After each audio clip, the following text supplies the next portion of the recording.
ଲୁକ ଲିଖିତ ସୁସମାଚାରରୁ ପାଠ 5 ଅଧ୍ୟାୟ 27ରୁ 32 ପଦ ପର୍ଯ୍ୟନ୍ତ। ଏହାପରେ ଯୀଶୁ ସେଠାରୁ ଚାଲିଗଲେ ଏବଂ ଲେବି ନାମକ ଜଣେ କର ଆଦାୟକାରୀଙ୍କୁ କର ଆଦାୟ କରିବା ସ୍ଥାନରେ ଦେଖି ତାହାଙ୍କୁ କହିଲେ, ମୋର ଅନୁସରଣ କର। ତହୁଁ ସେ ଉଠିଲେ ଏବଂ ସର୍ବସ୍ୱ ତ୍ୟାଗ କରି ତାହାଙ୍କର ଅନୁସରଣ କଲେ। ପରେ ଲେବି ନିଜ ଘରେ ଯୀଶୁଙ୍କ ନିମନ୍ତେ ଏକ ବଡ଼ ଭୋଜିର ଆୟୋଜନ କଲେ।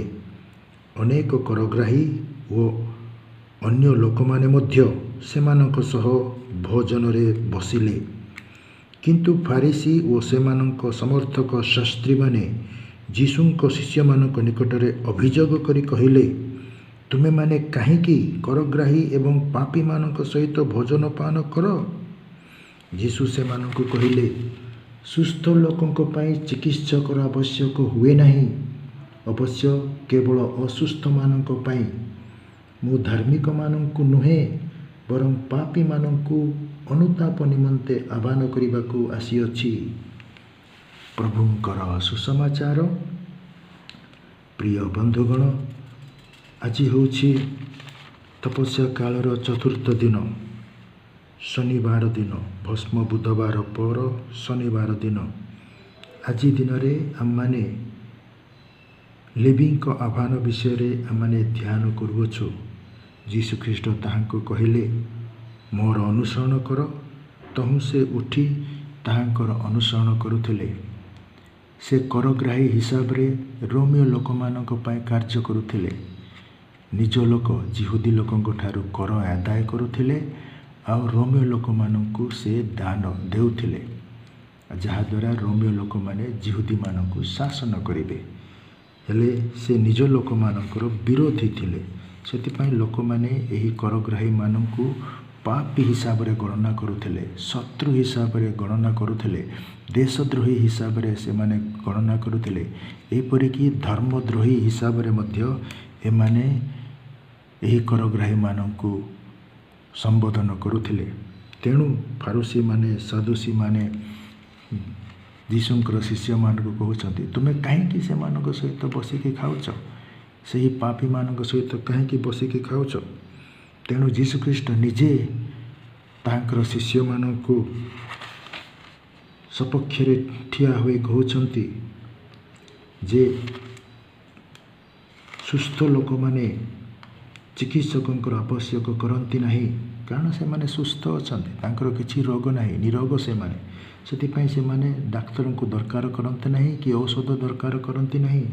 କିନ୍ତୁ ରୋଗୀମାନେ ଦରକାର କରନ୍ତି ଡାକ୍ତରଙ୍କୁ। ସେ ପୁଣି ଯୀଶୁଖ୍ରୀଷ୍ଟ କହୁଛନ୍ତି, ମୁଁ ଧାର୍ମିକମାନଙ୍କୁ ନୁହେଁ, ପାପୀମାନଙ୍କୁ ଅନୁତାପ ନିମନ୍ତେ ଆହ୍ୱାନ କରିବାକୁ ଆସିଅଛି। ଏ ଫାରୁସୀମାନେ ସଦୁସୀମାନେ ଏହି ଶାସ୍ତ୍ରୀମାନେ ନିଜକୁ ସେମାନେ ଧାର୍ମିକ ବୋଲି ଭାବୁଥିଲେ। ସେମାନେ ଧାର୍ମିକ ବୋଲି ଭାବନ୍ତି। ସେଥିପାଇଁ ଯୀଶୁଖ୍ରୀଷ୍ଟ କହୁଛନ୍ତି, ମୁଁ ତୁମମାନଙ୍କ ପାଇଁ ଆସିନାହିଁ। ତୁମେ ନିଜକୁ ଧାର୍ମିକ ବୋଲି ଭାବୁଛ, ଭଲ ବୋଲି ଭାବୁଛ, ଆଉ ଅନ୍ୟମାନଙ୍କୁ ପାପୀ ବୋଲି ଭାବୁଛ। ତେଣୁ ଯୀଶୁଖ୍ରୀଷ୍ଟ କହୁଛନ୍ତି, ମୁଁ ପାପୀମାନଙ୍କ ନିମନ୍ତେ ଆସିଛି, ମୁଁ ଅନୁତାପୀମାନଙ୍କ ନିମନ୍ତେ ଆସିଛି, ଯେଉଁମାନେ ନିଜ ପାପ ପାଇଁ ଅନୁତାପ କରନ୍ତି, ଦୁଃଖ ପ୍ରକାଶ କରନ୍ତି ଯେ ସେମାନେ ପ୍ରଭୁଙ୍କ ବିରୋଧରେ ଆଜ୍ଞା ଲଙ୍ଘନ କରିଛନ୍ତି ବା ପ୍ରଭୁଙ୍କ ବିରୋଧରେ କାର୍ଯ୍ୟ କରିଛନ୍ତି, ପଡ଼ୋଶୀଙ୍କ ବିରୋଧରେ କାର୍ଯ୍ୟ କରିଛନ୍ତି। ସେଥିପାଇଁ ସେମାନେ ଅନୁତାପ କରନ୍ତି। ସେମାନେ ଜାଣନ୍ତି ଯେ ସେମାନେ ଜାଣିଛନ୍ତି ଯେ ସେମାନେ ପାପ କରିଛନ୍ତି, ଆଉ ସେହି ପାପ ଲାଗି ସେମାନେ ଦୁଃଖ ପ୍ରକାଶ କରନ୍ତି। ଏହିପରି ଲୋକମାନଙ୍କ ନିମନ୍ତେ ଯୀଶୁ ଆସିଛନ୍ତି।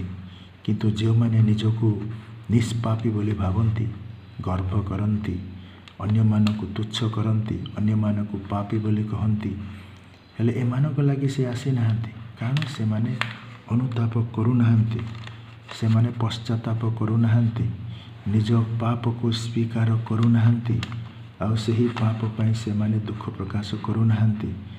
ଯାହା ବି କରୁଛନ୍ତି ସେମାନେ ଭାବୁଛନ୍ତି ସେମାନେ ଠିକ୍, ସେମାନେ ଧାର୍ମିକ, ସେମାନେ ସତ୍ୟ, କିନ୍ତୁ ପ୍ରକୃତରେ ସେମାନେ ପାପୀ। ସେହି ଅନୁଗ୍ରହ ସେମାନେ ପାଇନଥିବାରୁ ଏହିପରି ଭାବରେ ଜୀବନଯାପନ କରୁଛନ୍ତି। ତେଣୁ ଯେକୌଣସି ବ୍ୟକ୍ତି ଯେତେବେଳେ ଅନୁତାପ କରେ, ପବିତ୍ର ଆତ୍ମା ତାହାଙ୍କ ନିକଟକୁ ଆସନ୍ତି आमर मुक्ति पाई प्रथमे प्रथमे पवित्र आत्मा, तापरे पिता परमेश्वरंकर अनुग्रह, तापरे जाई जीसु को से माने साक्ष्य दियंती। जेमिति लेवी जार अन्य नाम माथ्यू, से जीसु को अनुसरण कले, गोटे शब्द ही से ताहांकर अनुसरण कले। जीसु ताहांको देखिले से जो कार्य करुछंती से कार्य ठीक नुह, से लोक मान कर आदाय करुछंती, निज लोकंक विरोध में कार्य करुछंती, रोमियो लोक मान सेवारे से निजक नियोजित करुछंती। तेणु जीसु कहले आस मोर अनुसरण कर। रोमियो मानकर अनुसरण कहीं करिवो, से मानकर कार्य कहीं करिवो, से मानक तमे कहीं सेवा करिवो, मते सेवा कर, मोर अनुसरण कर, मो पछरे आस। यही गोटे कथा जीसु कहले मोर अनुसरण कर। आ सही क्षण ही से जीसु को अनुसरण करुछंती, ताहांक गृह को से डाकुछंती, आउ ताहांकर मति परिवर्तन पाई करग्राही मानंकु अन्य मानंकु से भोजी देउछंती। जिहुदी मानंकर यही भोजी होची पुनर्मिलनर परिवेश, निजर परिवर्तनर परिवेश। निज परिवर्तन होइतिबा जगो निजे से जीसु को ग्रहण करथिबा जगो से आनंदरे लोक मानंकु खाइबा पाई पीबा पाई देउछंती। आ सही मुहूर्त रे ही बेले बेले से माने कहंती जे जहाँ मु भूल करिथिली सही भूल पाई मु क्षमा मागुची, सही भूल जोगु मु सेमानंकु जहाँ अन्याय करिथिली से न्याय पाई मु सेमानंकु आउ टंका देबी, ताहांको भरण पोषण करिबी। एले एही कथा गुड़ाक कही मध्य एही परिवर्तनशील माने परिवर्तन लोक माने निजको स्वीकार करिथांती, यीशु ख्रीष्टक सामने स्वीकार करथांती। जहाँकि लेवी बा माथ्यू से सही कार्य करुछंती, से मानकु महाभोजी देकी से मानकु आनंद करुछंती। और यीशु ख्रीष्ट मध्य सहीटे जोग देउछंती। एही मति परिवर्तन रे यीशु ख्रीष्ट जोग दियंती।